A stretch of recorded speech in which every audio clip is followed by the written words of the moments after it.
الحمدللہ علی احسانہ کہ اللہ کے فضل اور توفیق سے ایک دفعہ پھر اللہ تعالی ہمیں رمضان المبارک کی برکتیں عطا فرما رہا ہے۔ اللہ تعالیٰ نے قرآن مجید میں ارشاد فرمایا ہے کہ یا ایہا الذین آمنوا کتب علیکم الصیام کما کتب علی الذین من قبلکم، اے ایمان والو تم پر روزے فرض کیے گئے ہیں جس طرح کہ تم سے پہلے لوگوں پر فرض کیے گئے تھے، لعلکم تتقون، تاکہ تم پرہیزگار ہو جاؤ۔ روزے کی برکت سے تمہیں تقوی نصیب ہو۔ صوم کا لغوی معنی رکنے کے ہوتے ہیں، یعنی صبح سے لے کر مغرب تک کھانے پینے سے، عمل زوجیت سے رک جانے کا نام روزہ ہے۔ کھانا پینا ویسے بھی اللہ کے حکم سے ہی چاہیے۔ سارے پرندے ہوا میں اڑتے ہیں پر سارے نہیں کھانے چاہیے، وہی کھا سکتے ہیں جن کو شریعت نے جائز قرار دیا۔ بہت سارے جانور زمین میں چلتے پھرتے ہیں پر سارے کھانا مسلمان کے لیے حلال نہیں ہے، وہی کھا سکتا ہے جو کھانے کی اللہ رسول نے اسے اجازت عطا کی۔ مال،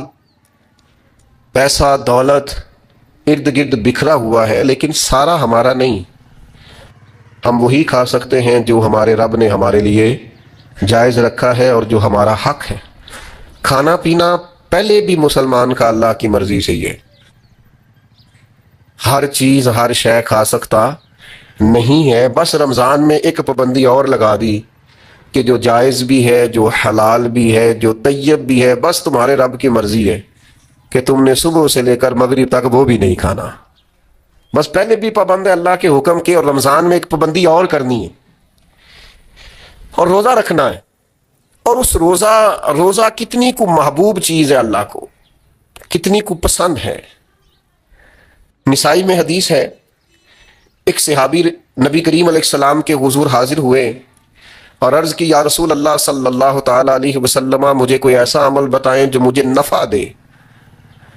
مطلق اعمال میں سے جتنے بھی اعمال موجود ہیں اللہ کی رضا کے لیے کرنے والے، ان میں سے اس نے کسی عمل کا انہوں نے سوال کیا۔ عرض گزار ہوئے یا رسول اللہ صلی اللہ تعالی علیہ وسلم، کوئی عمل بتائیں جو مجھے نفع دے۔ تو اللہ کے حبیب علیہ السلام نے فرمایا روزہ رکھ، اس کی مثل دوسرا کوئی عمل نہیں ہے۔ روزہ اتنا بڑا عمل ہے، انسان کو نفع دینے والا، مسلمان کو فائدہ پہنچانے والا، کہ اس جیسا دوسرا کوئی عمل یہ حدیث میں حضور علیہ السلام نے بیان کی۔ اب روزہ اتنی بڑی سعادت، اور کرنا کیا ہے؟ اللہ کے حکم سے کھانا پینا ہے۔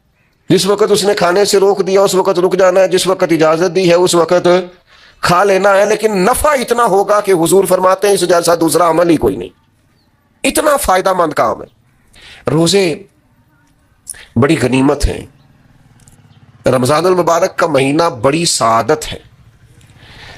آپ اندازہ فرمائیے کہ نبی پاک علیہ السلام نے حضرت سلمان فارسی رضی اللہ تعالیٰ عنہ فرماتے ہیں رمضان سے ایک دن پہلے خطبہ دیا تھا باقاعدہ، اور ہمیں حضور نے رمضان کی عظمتوں سے آگاہ کیا۔ رمضان المبارک سعادت افروز گھڑیاں ہوتی ہیں، اس کا لمحہ لمحہ برکت ہوتا ہے، اس کی ایک ایک ساتھ خدا کا انعام لے کے آتی ہے۔ رمضان المبارک کی ایک ایک گھڑی بخشش، مغفرت، اللہ کی عطا، اللہ کا کرم، اللہ تبارک و تعالیٰ کی رحمتوں سے بھرپور ہوتی، ایسے جیسے چاروں جانب خدا کی رحمت کا می برس رہا ہوتا ہے۔ بس جن کی جھولیاں پھیلی ہوئی ہوں گی اور جن کے دامن کھلے ہوئے ہوں گے وہ اپنے دامن رحمت الہی سے بھرپور کر لیں گے۔ لیکن سادی سی بات ہے بھائی، جو آدمی سویا رہے، غافل رہے، اٹھ کے اپنے کمرے کا دروازہ ہی نہ کھولے تو سورج جتنا مرضی چمک رہا ہو اسے کوئی فائدہ حاصل ہوتا نہیں، اسے کوئی روشنی نصیب ہوتی نہیں، کیونکہ وہ تو اٹھا ہی نہیں، جاگا ہی نہیں، بیدار ہی نہیں ہوا۔ صبح کی آب و ہوا بڑی ٹھنڈی ہوتی ہے، بڑی صحت افزا ہوتی، لیکن اگر کوئی لوگ غافل ہی رہے اس میں اور صبح اٹھے ہی نہ، سیر کرے ہی نہ، فجر کو نکلے ہی نہ، اس کی غفلت اس پر طاری رہے، تو جتنا مرضی صبح کا سویرا ہو، جتنی مرضی راحتیں اور رحمتیں ہوں، اسے اس سے نفع حاصل ہوتا وہ تو اسی کو ہوگا جو اٹھے گا، آنکھ کھولے گا۔ تو اچھی طرح سمجھ لیجئے گا، رمضان المبارک کی سعادتیں اتنی بڑی ہیں، برکتیں اتنی زیادہ ہیں کہ حضور علیہ الصلوۃ والسلام نے فرمایا نفل کا ثواب فرض کے برابر، فرض کا ثواب 70 گنا بڑھا کے دیا جائے گا۔ لیکن اگر کوئی غافل کا غافل ہی رہا، اس بیچارے کا موبائل رمضان میں بھی بند نہیں ہوا، لا یعنی بے مقصد بے معنی چیزیں، لغویات اور ابس چیزوں میں اس نے رمضان بھی گزار دیا تو سعادتیں تو برس رہی تھیں، سورج تو نور کا چمک رہا تھا، روشنی تو پھیل گئی، سعادت افروز گھڑیاں تو آ چکی تھیں، پر اس نے اپنی آنکھ کو ہی نہیں کھولا، غافل کا غافل رہا۔ تو اسے کچھ میسر آ سکتا، کچھ غفلت دور کرنی پڑے۔ اب دیکھیے ہمارے یہاں محفل ہوتی ہے، لوگ گلیاں سجانی شروع کرتے ہیں 1 یا 2 دن پہلے۔ کسی گھر میں شادی ہوتی ہے تو لوگ گھر کا آنگن، صحن، چھت اور سامنے والی دیوار سجانا شروع کرتے ہیں 2-3 دن پہلے، اس سے زیادہ نہیں۔ بڑی خاص بھی کوئی محفل ہو تو 1-8 دن پہلے لائٹنگ لوگ کرتے ہیں کہ پتہ چلے یہاں ذکر رسالت مآب صلی اللہ تعالی علیہ وسلم کیا جائے گا اور یہاں حضور کے تذکار کیے جائیں گے۔ تو 2-4 دن پہلے اگر کہیں لائٹنگ ہو جائے تو لوگ کہتے ہیں یار کوئی کمال ہی بات ہے کہ اتنے دن پہلے یہاں اتنی روشنیاں نظر آ رہی ہیں، کوئی انفرادی کام ہے، اس پر نظر جاتی ہے۔ آپ ذرا رمضان کی شان تو دیکھیں، حضور فرماتے ہیں سارا سال جنت سجائی جاتی ہے، کس لیے؟ حضور فرماتے ہیں رمضان المبارک کے لیے، سارا سال جنت سجا دی جاتی، اس کو تیار کیا جاتا ہے رمضان کی سعادت افروز گھڑیوں کے لیے، ان مقدس ایام کے لیے جو لے کر رمضان سایہ فگن ہوتا ہے، اس کے لیے پورا سال جنت کو سجایا جاتا ہے، تزئین و آرائش کی جاتی ہے۔ اور رمضان آتا ہے تو کریم کے کریمانہ فیصلے ہونے شروع ہو جاتے ہیں۔ کریمانہ فیصلے، ایک کریمانہ فیصلہ ہوتا ہے کہ دوزخ کے دروازے بند کر دو اور جنت کے سارے ہی دروازے کھول دو، اس کو راستہ کیا گیا ہے۔ پھر آپ کو پتہ ہے ایک انوکھی بات بھی آپ سے کرنی ہے، قانون نافذ کرنے والے اداروں کو نا مجرموں کا پتہ ہوتا ہے، ان کو پتہ ہوتا ہے کس کس جگہ کچھ فسادی لوگ ہیں، وہ دیکھتے ہیں نا ملک میں کوئی خاص مہمان آ رہا ہے جو ملک کے لیے فائدہ مند ہے اور وطن کے لوگ اور وطن کو اس سے فائدہ ہوگا، استفادہ کریں گے لوگ اس کے آنے سے، وہ کیا کرتے ہیں ان فسادیوں کو پہلے بند کر دیتے ہیں، کہتے ہیں ایسا نہ ہو کہ یہ آ کے کوئی خرابی کرے، وہ منع کر دیتے ہیں۔ تو یاد رکھ لیں، سمجھ لیں، حضور فرماتے ہیں شیطان کو بھی قید کر دیا جاتا ہے۔ رمضان آنے والا ہے تو اللہ شیطان کو قید کر دیتا ہے، جکڑ دیتا ہے۔ فرمایا رمضان آ رہا ہے اور میرے بندوں نے اپنی بخشش کرانی ہے، انہوں نے میری عبادت کرنی ہے، انہوں نے روزے رکھنے ہیں، انہوں نے آ کر کے اللہ کے حضور معافیاں مانگنی ہے، اور رمضان کی ہر رات میں 70 ہزار یا بلا مثال و بلا تشبیہ اللہ جانے کتنے بے حساب لوگوں کی رب نے بخشش کرنی ہے۔ تو یہ شیطان بڑا مکار ہے، یہ کھلا ہوا دشمن ہے، کوئی خرابی نہ کر دے لہذا پہلے اسے باندھ دو،